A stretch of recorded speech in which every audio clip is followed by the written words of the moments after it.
atravessado o Atlântico num barco a remo, sozinho, seria possível? Está fazendo 2 anos que o brasileiro Amir Klink completou a primeira travessia da África ao Brasil num barco a remo. Pode parecer apenas uma aventura, um desafio à natureza. Mas para realizar esse projeto, Amir teve de trabalhar com um rigor científico semelhante ao usado nas viagens espaciais. No Globo Ciência de hoje, nós vamos ver um pouco do método científico e das tecnologias que tornaram esse projeto realidade. A história do Amir Klink é uma história de coragem, de autoconfiança, de determinação, mas é também um exemplo de que com método e com ciência se pode atingir objetivos que às vezes parecem impossíveis de serem atingidos. Amir, 2 anos depois da travessia do Atlântico Sul, como é que você avalia esse feito que foi atravessar o Atlântico? Primeiro, eu estou morrendo de saudades. Eu acho que os 100 dias que eu passei no Atlântico foram 100 dias maravilhosos. Foi uma viagem confortável, foi uma viagem principalmente muito bonita e principalmente não porque eu cheguei em paz na Praia da Espera, mas porque tudo que aconteceu tinha sido previsto num projeto que foi muito bem trabalhado 2 anos antes. Eu acho que essa foi a maior alegria, de cumprir à risca o projeto. Como é que você começou a se interessar, a pesquisar, como fazer o planejamento para essa travessia?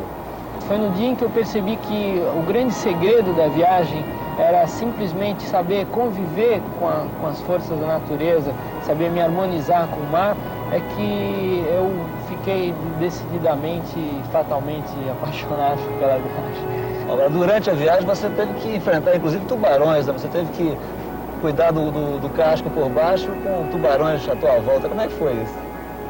Eu tive um convívio fantástico com o meio marinho, tive companheiros ilustres de viagem, que foram os dourados, foram as baleias, um convívio muito bonito com as baleias. Tive companheiros menos ilustres e mais perturbadores, que foram alguns tubarões. Tive muito medo no começo, mas depois eu entendi a razão de eles estarem me seguindo. Eles vinham às vezes se esfregar à noite no fundo do casco. E começou a se formar uma espécie de molusco no fundo do casco. E quando esses tufos desse molusco estavam grandes, os tubarões mudaram de comportamento e começaram a dar pancadas no fundo. E eu comecei a ficar apavorado. E eu descobri com o tempo que eles era um modo de eles soltarem esses moluscos para atrair os dourados, para poder atacar os dourados. Durante os 102 dias da travessia, Amir remava uma média de 8 horas diárias. Até o final do dia, precisava avançar 40 milhas, aproximadamente 74 quilômetros. Pode parecer uma distância muito grande, mas, segundo os cálculos de Amir, apenas 1/4 parte desse esforço seria realizada no remo. O resto ficaria a cargo das forças da natureza. Durante os 3 anos que antecederam a viagem, o Amir passou uma boa parte do tempo dele estudando, pesquisando, tentando descobrir tudo que ele podia sobre as rotas de navegação no Atlântico. Amir, como é que foi essa tua etapa inicial do planejamento da viagem? Foi a etapa mais dura da viagem, a mais trabalhosa, e foi a etapa que garantiu o sucesso da viagem, que foi o estudo das correntes e ventos que vigoram no Atlântico Sul. Foi esse estudo que me possibilitou definir a rota, porque eu não vim contra o Atlântico, mas sim a favor das correntes e ventos que vigoram no Atlântico Sul. Assim como os portugueses, quando chegaram no Brasil, quando começaram as grandes navegações. Então você vê aqui, por exemplo, Portugal foi importante na época dos descobrimentos, em grande parte pela posição estratégica em relação a ventos e correntes. Então o Atlântico divide-se em 2 rodamuinhos gigantes, o Atlântico Norte e o Atlântico Sul, que giram em sentidos contrários. E os barcos dos portugueses, assim como o meu barquinho a remos, eles não podiam ir contra as correntes e os ventos, eles eram obrigados a seguir, a sempre ter vento favorável. Então isso explica por que para ir para as Índias, eles tinham que sair daqui, costeando a África, passar muito próximo ao Brasil, até encontrar correntes favoráveis para subir pelo Oceano Índico para as Índias. Assim como para ir para a América Central, eles iam sempre contornando esse regime de correntes, ou seja, eles saíam daqui, iam para a América do Norte, América Central, e retornavam pelo Atlântico Norte. E as correntes marítimas se portaram como você esperava durante a travessia? Graças a Deus. Mas isso é interessante a gente ver, por exemplo, o caminho mais curto para vir da África para o Brasil seria partindo aqui da África do Norte para Natal. Só que esse caminho você vê aqui, em parte as correntes são favoráveis, mas em outra parte as correntes não são contrárias. Eu saí da Namíbia, no sul da África, e fiz uma curva assim para chegar até Salvador. E por que eu não vim em linha reta? Ou por que eu não saí mais do norte? Se eu tivesse vindo em linha reta, eu passaria num dos lugares mais perigosos do Atlântico para uma embarcação a remo, que é o centro de alta pressão. É esse miolo, que é um roda-moinho, e daqui eu não conseguiria sair. Foi aqui que desapareceram os 3 que tentaram antes. Se eu tivesse saído mais em direção ao norte, eu conseguiria atravessar o Atlântico, mas dificilmente tocaria no Brasil e iria para a América Central, e aí eu não teria nem água nem suprimentos para chegar ali. Definido o caminho que tornaria a viagem possível, Amir precisava de um barco adequado. Ele buscou, então, a experiência de travessias semelhantes. Zé Carlos, você já tinha projetado algum barco a remo na sua vida? Não. Barcos a remo normalmente não são projetados, são feitos. Vai ver que todos os barcos dos nossos caiçaras navegam bem dentro das condições específicas para as quais eles são feitos, mas não tem projeto. É tradição oral, passada de pai para filho, de construtor para construtor, né? Mas para enfrentar um meio ambiente tão hostil quanto o Atlântico Sul, como o Amir pretendia, havia necessidade de se colocar algo de técnica, algo de ciência no projeto do barco. Havia necessidade de um projeto. Mas você partiu de quê? Qual foi o marco zero desse projeto? O marco zero do projeto é o próprio Amir. Quer dizer, um barco a remo o elemento de propulsão do barco é o remador. Então a gente tem que fazer um barco adequado ao remador. Do mesmo jeito que você projeta um cockpit de carro de corrida para o tamanho do corredor que vai estar lá dentro, né? O barco do Amir foi projetado para o tamanho dele, foi projetado para as exigências dele, para o que ele queria nessa travessia do Atlântico. Para chegar ao projeto final, o Zé Carlos Furia produziu mais de 150 pranchas com desenhos de detalhes construtivos, plantas e gráficos de estabilidade do barco. Além de toda a arte que é preciso para chegar às formas do casco, o projetista precisa prever todas as situações possíveis para evitar surpresas desagradáveis em alto mar. E a resistência estrutural do barco? Ele tinha que enfrentar ondas de 10 metros de altura. Como é que você resolveu esses problemas? O problema da onda é uma história muito séria. O problema da onda principal é que ela pode virar o barco. E ela pode fazer isso com qualquer barco, com um barco de 6 metros ou com um barco de 20 metros. O problema do Amir é ter um barco que, uma vez virado, desvire.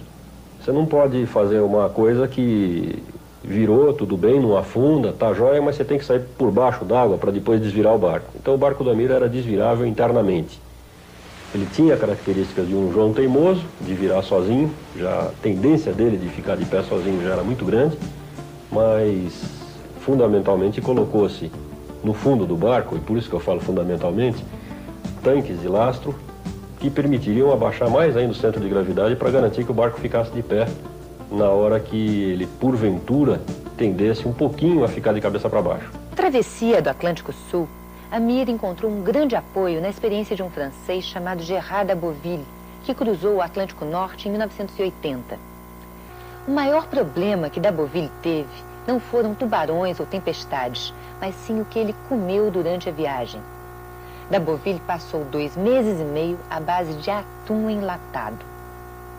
Se você pensa que um navegante solitário tem que passar mal de boca no mar, está enganado. Essa daqui é uma refeição típica das que o Amir fez durante a travessia do Atlântico Sul. Feijão, arroz, salada de vegetais, croquetes de soja e sobremesa de curau e ainda um suco de laranja. Quem preparou esse programa alimentar para a travessia do Amir foi a Flora, que é nutricionista da Nutrimental, uma empresa brasileira especializada em alimentos desidratados. Ô, Flora, como é que são preparados esses alimentos desidratados da Nutrimental? Eles basicamente são alimentos naturais, onde a gente, através da aplicação de calor, retira a água do alimento. Com isso, você preserva um feijão, um arroz por 1 ano ou mais. O valor nutritivo desses alimentos não diminui com o processo de desidratação? Não, em absoluto. O processo é controlado e não há perda absoluta de valor nutritivo. Esse tipo de alimento atendia uma série de pré-requisitos para a travessia. Conservação em condições extremas de umidade e temperatura.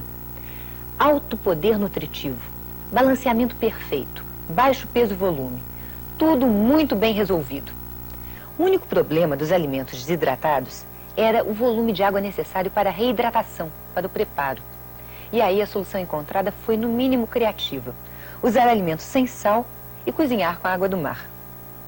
Mas isso daqui era um pacote com refeições para um dia para mim, né? Isso, aqui dentro ele tinha um café da manhã, 2 lanches, um almoço e um jantar, e aproximadamente 4.000 calorias. Além desse cardápio, que seria um cardápio normal, ele tinha cardápios para diarreia, para constipação intestinal, cardápios de emergência, ou seja, em situações que ele não pudesse cozinhar os alimentos, e cardápios de sobrevivência. E ele podia variar o cardápio ou ele tinha que comer sempre feijão, arroz, salada de vegetais e croquete? Não, ele variava o cardápio. Ele tinha 15 cardápios diferentes, ou seja, ele só repetia esse cardápio, por exemplo, a cada 15 dias. Flávia, é fácil preparar um pirê de batata desidratado aqui como esse? Extremamente fácil. Basta você ter água fervida, no caso era água do mar fervida. O água do mar já tinha o sal? Já tinha o sal. E adicionar os flocos de batata, misturar bem e o produto está pronto. Posso dar uma provadinha, hein? Vamos ver se é bom mesmo esse pirê. Realmente igualzinho um pirê feito na casa da gente. Gostoso, né? Comer bem pode ser meio caminho andado para o equilíbrio emocional de um navegador solitário. Mas e a solidão? Muita gente poderia pensar que o grande problema de uma travessia como essa é o isolamento, a solidão. Veja só o que o Amir diz sobre isso. A gente tem uma tendência muito fácil, muito gratuita de confundir isolamento com solidão. Eu estava completamente isolado no meio do Atlântico. Eu acho que nunca tive tão isolado na minha vida, provavelmente eu nunca venha a estar tão isolado. Mas eu jamais tive só em momento algum. A solidão é o grande problema nos centros urbanos, é o problema das grandes cidades. A solidão é não ter diálogo, não ter contato, não ter apoio nas pessoas. E isso, sinceramente, eu posso dizer que eu não tive. Eu acho que jamais tive tantos amigos e tanta gente remando comigo como quando eu estava no meio do Atlântico. Era simplesmente impossível sentir solidão. Eu senti foi uma bruta saudade, e eu acho muito saudável sentir saudade. A gente sente saudade quando gosta das pessoas. Esse apoio em terra foi fundamental quando o tempo fechou e o Amir se viu cercado por ondas gigantescas que chegaram a virar o barco diversas vezes. Durante uma semana ele teve que ficar trancado na cabine. Em situações como essa é que se percebe o valor do rádio.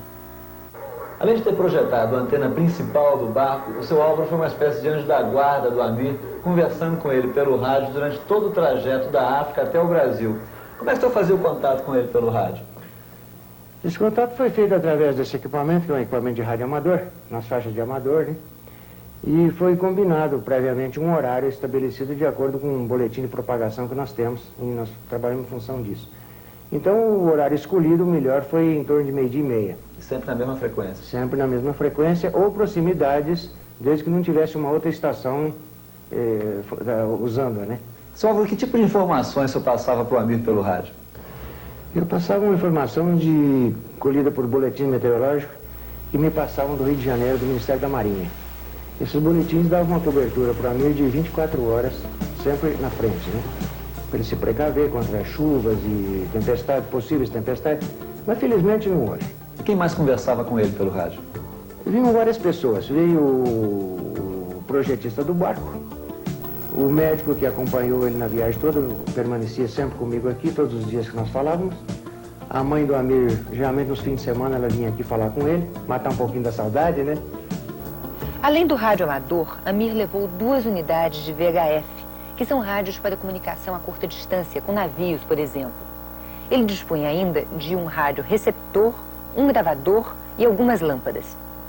Se ele quisesse gerar toda a energia que consumia por meio de um sistema de pedais ligado a um dínamo, Amir teria que pedalar 4 horas diárias.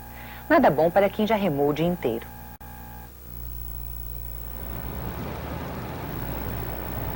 Todos os problemas de energia do Amir foram resolvidos dessa forma, utilizando a energia do sol e utilizando células solares como essa daqui, que são fabricadas pela Heliodinâmica, que é uma indústria nacional aqui de São Paulo e que é a única do hemisfério sul que fabrica esse tipo de células solares. O Conrado é engenheiro eletrotécnico que foi quem assessorou o Amir nesse projeto energético da travessia do Atlântico Sul. O que você recomendou para o Amir para ele levar no barco? Bom, quando o Amir chegou aqui, ele já tinha a certeza que ele teria que resolver o problema dele de energia com energia solar. O francês que havia cruzado o Atlântico Norte recentemente tinha utilizado um painel solar para energizar o barco. E nós fizemos os cálculos de quanto seria o consumo dos equipamentos que ele levaria a bordo, considerando rádios e gravadores, e chegamos à conclusão que um módulo desse daqui seria suficiente para a energia do barco. Aconselhamos que ele levasse mais um de reserva. Atualmente vocês já estão fabricando um outro tipo de painel para navegação, que é esse daqui, né? Exato. Qual é a diferença entre os dois? Nesse caso aqui, o painel fica inteirinho embutido dentro de uma peça do barco em fibra de vidro e não interfere de maneira nenhuma com a rotina de bordo. Você vê que nesse caso a gente elimina por completo o vidro e a armação de alumínio que pode machucar alguém, sabe? Mas há 2 anos você ainda não tinha desenvolvido essa tecnologia. Se isso tivesse desenvolvido, essa seria a melhor solução para o Amir. Conrado, como é que funcionam esses painéis? De que são feitas essas células? Bom, a célula ela é feita, e é um semicondutor feita com silício monocristalino. O silício é um material que vem do quartzo, é um material muito abundante, isso é importante. Nós temos uma reserva muito grande aqui no Brasil, mais de 95% da reserva mundial. E a célula inteirinha produzida aqui no país, e ela transforma a luz, a energia que vem num fóton, ela consegue converter diretamente essa energia em energia elétrica. Pela tecnologia desenvolvida, inicialmente o quartzo é transformado em cilindros de silício monocristalino. É um processo de fusão e recristalização sob condições controladas. Depois do corte do cilindro em fatias, os técnicos fixam uma grade de metal que coleta as cargas elétricas geradas pela incidência da luz. Após a montagem, todo o painel é envolvido por uma resina que impede o seu desgaste. A energia solar é um dos recursos que poderão ter melhor aproveitamento no Brasil. A experiência de Amir mostra que isso é perfeitamente viável e ele já está pensando em utilizar a energia solar numa outra aventura. Explorar a Antártica sozinho num barco à vela. Amir, e teus planos para ir à Antártida sozinho no veleiro? Como é que estão os planos? Olha, o projeto da Antártica vai bem, é um projeto totalmente diferente da travessia do Atlântico. Mas ele é muito semelhante no espírito, ou seja, não é um desafio contra a Antártica. É, acima de tudo, um problema de saber conviver com os obstáculos que estão na Antártica. Como é que o barco vai passar o inverno na Antártica? É um barco totalmente diferente, é um veleiro, um barco grande, especialmente concebido para navegação polar. Então ele vai ficar preso no gelo durante 10 meses aproximadamente. Ele tem um desenho de casco em que, ao invés de ser esmagado pelo gelo, ele vai ser levantado. E vai se transformar na minha residência de inverno na Antártica, o barco. Você vai ficar morando no barco o tempo todo? Eu devo ficar no barco até completar o congelamento. E uma vez congelado, aí eu vou ter 10 meses para passear sobre o mar congelado e visitar as bases próximas da Antártica e concluir um trabalho de documentação e de registro que eu estou fazendo na Antártica e que começou esse ano já. E quando é que você está pensando em partir para a Antártica? Eu devo fazer uma segunda viagem de estudos para a Antártica, talvez nesse ano ainda, e eu parto para a invernação no final do ano que vem, e só retorno no próximo verão, quando ocorrer o descongelamento, depois de uma ausência de 1 ano e 2 meses. Quando antes disso, você vai voltar ao Globo Ciência para nos contar mais dos seus planos para a Antártica. Assim espero.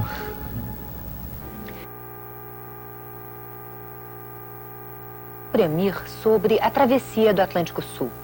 Ouça um trechinho.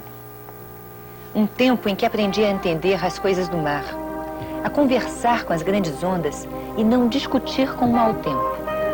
A transformar o medo em respeito, o respeito em confiança. Descobri como é bom chegar quando se tem paciência. E para se chegar aonde quer que seja, aprendi que não é preciso dominar a força, mas a razão. É preciso, antes de mais nada, querer. E depois dessa viagem com Amir Klink, vamos ver o assunto do Globo Ciência da semana que vem.